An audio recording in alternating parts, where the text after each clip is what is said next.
ನಮಸ್ಕಾರ ವೀಕ್ಷಕರೇ, welcome back to my YouTube channel. ಇವತ್ತು ನಾನು ಹುಳಿ ಸಾಂಬಾರು ಪೌಡರ್ ಮಾಡೋದು ಹೇಗೆ ಅಂತ ಹೇಳ್ಕೊಡ್ತಾ ಇದ್ದೀನಿ. ನೀವಿನ್ನೂ ನನ್ನ ಚಾನಲ್ನ ಸಬ್ಸ್ಕ್ರೈಬ್ ಮಾಡ್ಕೊಂಡಿಲ್ಲ ಅಂದರೆ ಇವಾಗಲೇ ಸಬ್ಸ್ಕ್ರೈಬ್ ಮಾಡ್ಕೊಳ್ಳಿ, ಪಕ್ಕದಲ್ಲಿರುವ ಬೆಲ್ ಐಕನ್ನ ಕೂಡ ಪ್ರೆಸ್ ಮಾಡಿ. ನಾನು ಹಾಕುವಂಥ ನೆಕ್ಸ್ಟ್ ವಿಡಿಯೋಗಳ ನೋಟಿಫಿಕೇಷನ್ ನಿಮಗೆ ಸಿಗುತ್ತೆ.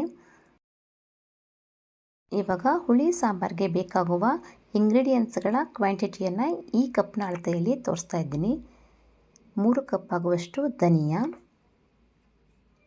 1/4 ಕಪ್ ಆಗುವಷ್ಟು ತಿಂಡಿ ಅಕ್ಕಿ, 1/4 ಕಪ್ ಆಗುವಷ್ಟು ಮೆಂತ್ಯ, ಅರ್ಧ ಕಪ್ ಆಗುವಷ್ಟು ಉದ್ದಿನಬೇಳೆ, ಅರ್ಧ ಕಪ್ ಆಗುವಷ್ಟು ಜೀರಿಗೆ, 1 ಫುಲ್ ಕಪ್ ಆಗುವಷ್ಟು ಕರಿಬೇವು, 1/4 kg ಆಗುವಷ್ಟು ಕೆಂಪು ಮೆಣಸನ್ನು ತಗೊಂಡಿದ್ದೀನಿ.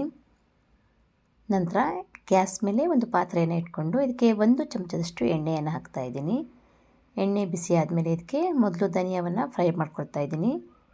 ಯಾವ್ದು ಬೇಕಿದ್ರೂ ಮೊದಲು ಹಾಕ್ಕೊಂಡು ಫ್ರೈ ಮಾಡ್ಬೋದು. ನಾನಿಲ್ಲಿ ಧನಿಯಾವನ್ನು ಫಸ್ಟ್ ಹಾಕ್ಕೊಂಡು ಅದನ್ನು ಫ್ರೈ ಮಾಡ್ತಾಯಿದ್ದೀನಿ. ಗ್ಯಾಸನ್ನು ಲೋ ಫ್ಲೇಮಲ್ಲಿ ಇಟ್ಕೊಂಡು ಇದನ್ನು ಫ್ರೈ ಮಾಡ್ಕೊಳ್ತಾ ಇರಬೇಕು.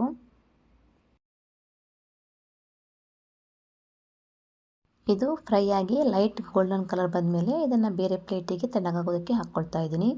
ನೀವು ಫ್ರೈ ಮಾಡುವಾಗ ಒಂದು ಕಾಳನ್ನು ಈ ಥರ ಪ್ರೆಸ್ ಮಾಡಿ ನೋಡಿ, ನಿಮ್ಗೆ ಗೊತ್ತಾಗುತ್ತೆ ಅದು ಕ್ರಿಸ್ಪಿಯಾಗಿ ಒಂಥರ ಸೌಂಡ್ ಬಂದರೆ ಅದು ಫ್ರೈ ಆಗಿದೆ ಅಂತ. ಆ ಸಮಯದಲ್ಲಿ ಅದನ್ನು ತೆಗೆದು ಇನ್ನೊಂದು ಪ್ಲೇಟಿಗೆ ಹಾಕಿಟ್ಕೊಳ್ಳಿ. ನಂತರ ಅದೇ ಪಾತ್ರೆಗೆ ಇನ್ನು ಅರ್ಧ ಚಮಚ ಎಣ್ಣೆಯನ್ನು ಹಾಕಿ ಮೆಂತ್ಯವನ್ನು ಹಾಕ್ಕೊಳ್ತಾ ಇದ್ದೀನಿ. ಮೆಂತ್ಯ ಕೂಡ ಚೆನ್ನಾಗಿ ಫ್ರೈ ಆಗಿದ್ಮೇಲೆ ಇದನ್ನು ಕೂಡ ಅದೇ ಪ್ಲೇಟಿಗೆ ತೆಗೆದಿಟ್ಕೊಳ್ತಾ ಇದ್ದೀನಿ. ನಂತರ ಮತ್ತೆ ಅರ್ಧ ಚಮಚ ಎಣ್ಣೆಯನ್ನು ಹಾಕ್ಕೊಂಡು ಉದ್ದಿನ ಬೇಳೆಯನ್ನು ಹಾಕ್ಕೊಳ್ತಾ ಇದ್ದೀನಿ.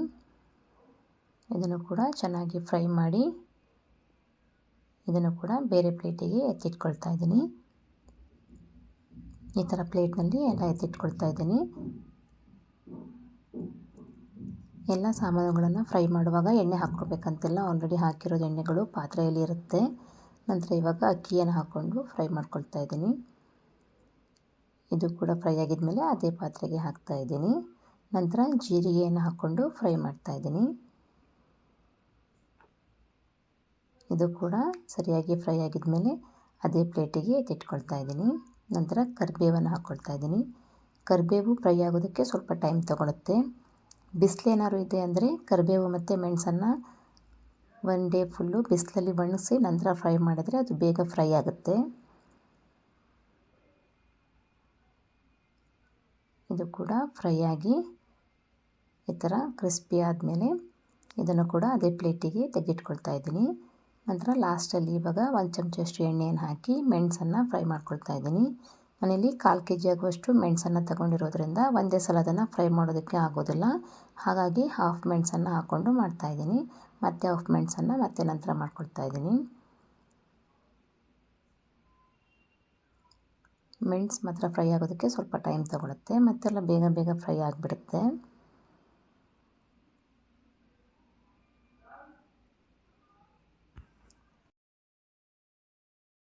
ಹುಳಿ ಸಾಂಬಾರಿಗೆ ಮೆಣಸು ಜಾಸ್ತಿ ಬೇಕಾಗುತ್ತೆ. ಏನಕ್ಕಂದರೆ ಸಾಂಬಾರು ಮಾಡುವಾಗ ಹುಳಿಗೆ ಬೆಲ್ಲ ಮತ್ತು ಹುಣಸೆ ಹಣ್ಣನ್ನು ಹಾಕೋದ್ರಿಂದ ಖಾರ ಅಷ್ಟೊಂದು ಅನಿಸೋದಿಲ್ಲ.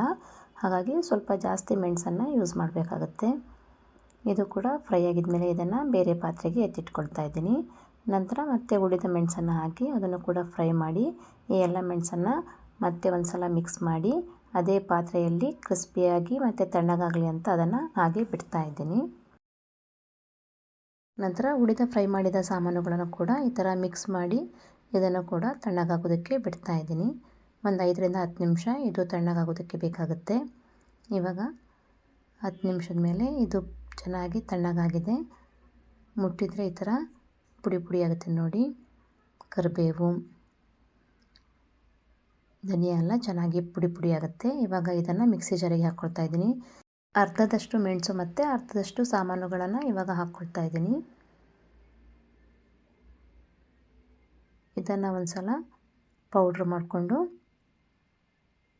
ಈ ಪ್ಲೇಟಿಗೆ ಇದನ್ನು ತೆಗೆದಿಡ್ತಾ ಇದ್ದೀನಿ. ಪುನಃ ಮತ್ತೆ ಉಳಿದ ಸಾಮಾನುಗಳನ್ನ ಹಾಕ್ಕೊಂಡು ಮೊದಲು ಮಾಡಿದ್ದ ಪೌಡ್ರ್ಗಳನ್ನು ಅದ್ರ ಜೊತೆ ಮಿಕ್ಸ್ ಮಾಡಿ ಪುನಃ ಮತ್ತೆ ಎಲ್ಲವನ್ನು ಸೇರಿಸಿ ಒಂದು ಸಲ ಮಿಕ್ಸಿ ಮಾಡಿ ಅದನ್ನು ಕೂಡ ಪ್ಲೇಟ್ನಲ್ಲಿ ತೆಗೆದಿಡ್ತಾ ಇದ್ದೀನಿ. ಈ ಥರ ಪ್ಲೇಟ್ನಲ್ಲಿ ಹಾಕಿದ ಮೇಲೆ ಒಂದು 10ರಿಂದ 15 ನಿಮಿಷ ಅದನ್ನು ತಣ್ಣಗಾಗೋದಕ್ಕೆ ಬಿಡಬೇಕು. ನಂತರ ಇದನ್ನು ಗ್ಲಾಸ್ ಬಾಟಲಲ್ಲಿ ಹಾಕಿ ಸ್ಟೋರ್ ಮಾಡಿ ಇಡ್ಬೋದು. ಇದನ್ನು ಒಂದು 5ರಿಂದ 6 ತಿಂಗಳು ಕೂಡ ಹಾಗೆ ಇಡ್ಬೋದು, ಏನು ಹಾಳಾಗೋದಿಲ್ಲ. ಈ ಥರ ಹುಳಿ ಸಾಂಬಾರು ಪುಡಿಯನ್ನು ಯೂಸ್ ಮಾಡಿಕೊಂಡು ಹುಳಿ ಸಾಂಬಾರು ಮಾಡುವ ವಿಡಿಯೋವನ್ನು ನಾನು ನೆಕ್ಸ್ಟ್ ನಿಮಗೆ ಹೇಳ್ಕೊಡ್ತೀನಿ. ಜಸ್ಟ್ ಕಾಯಿ ತುರಿ ಜೊತೆ ಈ ಪೌಡ್ರನ್ನ ಯೂಸ್ ಮಾಡಿಕೊಂಡು ರುಬ್ಬಿ ಹಾಕಿದ್ರೆ ಸಾಕಾಗುತ್ತೆ. ಜಾಬ್ಗೆ ಹೋಗೋರೆಲ್ಲ ಈ ಥರ ಒಂದು ಪೌಡ್ರ್ ಮಾಡಿಟ್ಕೊಂಡ್ರೆ ಈಸಿಯಾಗಿ ಸಾಂಬಾರುಗಳನ್ನು ಮಾಡ್ಬೋದು. ಟೈಮ್ ಕೂಡ ಸೇವ್ ಆಗುತ್ತೆ. ನಾನು ಹೇಳ್ಕೊಟ್ಟಿರುವಂತಹ ಹುಳಿ ಸಾಂಬಾರು ಪೌಡರ್ ನಿಮಗೆ ಇಷ್ಟ ಆದರೆ ಲೈಕ್ ಕೊಡೋದನ್ನು ಮರಿಬೇಡಿ.